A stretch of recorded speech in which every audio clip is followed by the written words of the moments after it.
इब्न तैमिया एक बड़ा नामी गिरामी आदमी है। बेशक 728 में उसके हर्रान के मकाम पर उसकी मौत वाक़ हुई है, जेल खाने के अंदर। जी बेशक। और उस आदमी ने अपनी पूरी जिंदगी वलियों की मजम्मत की है, अकीदा सहिया की उसने मजम्मत की है। खुदा इश्तरे कुर्सी पर बैठता है, कुर्सी चिरचिराती है, खुद बैठ के दिखलाया। खुदा का हाथ है, पाँव है, बॉडी है, मुंह है, पता नहीं किस तरह का है, लेकिन जिस्म और जिस्मानियत खुदा का जिस्म तस्लीम किया है। खुदा ताला जिस्म और जिस्मानियत दोनों से पाक है, लेकिन इंजाम वाज़े करेगा कि यार ये आदमी अच्छा था या बुरा था। किताब का नाम है अल बदाया व निहाया, 14 जिल्दों की किताब है, लिखी हुई उसके शागिर्द की है, इमादुद्दीन इब्ने कसीर की। हमारे सुन्नी उलमा को ये भी बहुत कम पता है कि इब्ने कसीर हमारे अकीदे की किताब नहीं है। बिल्कुल सही। ये इमादुद्दीन इब्ने कसीर जो है, इसको आल हदीस कहते हैं, ये हमारे मज़हब की किताब है। शाफी कहते हैं हमारे मज़हब की है, हम्बली कहते हैं हमारे मज़हब की है। ये जो सऊदी अरेबिया में इस वक्त वहाबी हैं, ये अपने आप को हम्बली कहते हैं। ये कहते हैं कि तफसीर इब्ने कसीर हमारे मज़हब की है। उस किताब के अंदर अल बदाया व निहाया के अंदर लिखा है कि इसका मुनाजरा हुआ तकीयुद्दीन सुबकी रहमतुल्लाह अलैह के साथ, जिन्होंने पहले खड़े होकर सलाम पढ़ा है। ये सुबकियों का खानदान है, बेशक। उनका तलव्वुज़ सबकी भी है, सुबकी भी है, दोनों में से जून सा भी प्रॉपर नाउन है। बेशक। तो मुनाजरा हुआ बादशाह के कोर्ट में। अच्छा। का जो हारेगा उसको काफिर करार दिया जाएगा। अल बदाया व निहाया इमादुद्दीन इब्ने कसीर की लिखी, का इब्ने तैमिया को काफिर करार दे के जेल खाने में भिजवा दिया। इस बात का जिक्र किया है इमाम इब्ने हजर अस्कलानी ने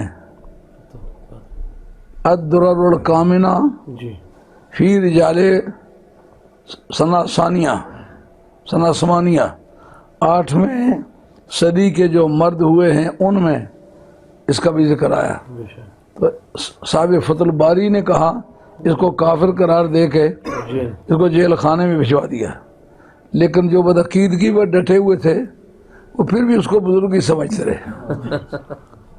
आखिर इंजाम बताता है कौन क्या था। मदीना यूनिवर्सिटी में उस्ताद पढ़ाता है, तो मैं तो पढ़ने के लिए तो नहीं गया था, मैं तो मदीने ठहरने के लालच में गया था। तो कोई जरिया बन जाए तो मैं वहाँ मदीना शरीफ में ठहर जाऊँ। अब जब इस जगह पहुँचा तो मैंने कहा मुझे सोच के बतलाइए, नबी को जूं पड़ती नहीं, इसकी जूं निकलती नहीं। उसका एक तावीज़ था जुओं वाला, वो 500 दिरहम हदिये पर वो बिका और तबर्रुक उन लोगों ने पास रखा। इसकी क्या वजह? सुनो, हुसैन का जो तोहफा है वो नाजायज़ है, गौसे पाक का जो तोहफा है वो नाजायज़ है, 12 इमामों का तोहफा तबर्रुक जो है वो नाजायज़ है, दुनिया भर के अगवास व अकताब के तोहफे तहफ़ वो नाजायज़ हैं। इब्ने तैमिया का तोहफा जो है वो 500 दिरहम के जुओं वाली टोपी बिकी है। 140 दिरहम पर उसका तावीज़ बिका जो जुओं के लिए डाले हुआ था कि जुएं निकलती नहीं थी तो तावीज़ पारेगा। अल्लाह और उसके रसूल के कलाम के तावीज़ उसको मुआफ़िक नहीं आए, पारे का तावीज़ उसको मुनाफिक। जब मर गया तो जरा अंदाज़ा करें, जो कहते कब्र के इरादे से सफ़र करे तो काफिर हो जाता है, सरकार की कब्र शरीफ के इरादे से। जो हाजियों को कत्ल करते रहे, उनके अज़वाज को पकड़ लेते रहे, तो उनसे पूछा कि तोहफा वहाबिया उस किताब का नाम है, इस्माइल गजनवी के तर्जमा शुदा है। ये दाऊद गजनवी का जो वहाबियों का एक ख़ानदान है ना, गजनी के रहने वाले, उस ख़ानदान के बड़े आदमी ने इस्माइल गजनवी ने उसका तर्जमा किया था। उनसे पूछा गया कि तुम मुसलमानों को कत्ल क्यों करते हो? उनका घर से चलते वक्त ये इरादा करते हैं कि सरकार की कब्र शरीफ की ज़ियारत करने जाएंगे। अस्तगफिरुल्लाह। जो कब्र शरीफ के इरादे से सफ़र करे वो काफिर हो जाता है, औरत तलाक हो जाती है, उसकी बीवी को कनीज बनाना दुरुस्त है, उसको कत्ल करना दुरुस्त है। इब्न तैमिया। अच्छा, उन्होंने क्या लिखा है? कहा 14,000 औरत ने इब्न तैमिया के मुंह पर बोसा लिया मरने के बाद। अलबिदाया वल निहाया।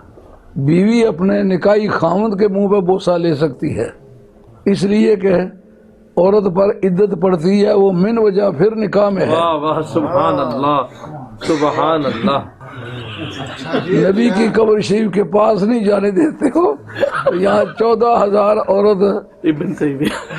लेकिन आखिर जब लोगों ने से बहुत मजबूर किया तो फिर उसने सूफियत के मतलब काफ़ी किताबें लिखी। बेशक। अल फुरकान बैन औलिया रहमान व औलिया शैतान, इस पर गुफ्तगू की। उसने एक और रास्ता निकाला, कहा मैं और सब वलियों का मुनकिर हूँ, गौस पाक का मुनकिर नहीं हूँ। वाह, सुभान अल्लाह। सालाना उर्स पर लकड़ियाँ भेजा करता, आटा भेजा करता और कोई मीठी चीज़ भेजा करता। हर साल बिला नागा हज़रत गौस पाक के सालाना उर्स के लिए अपने नजराने पेश किया करता।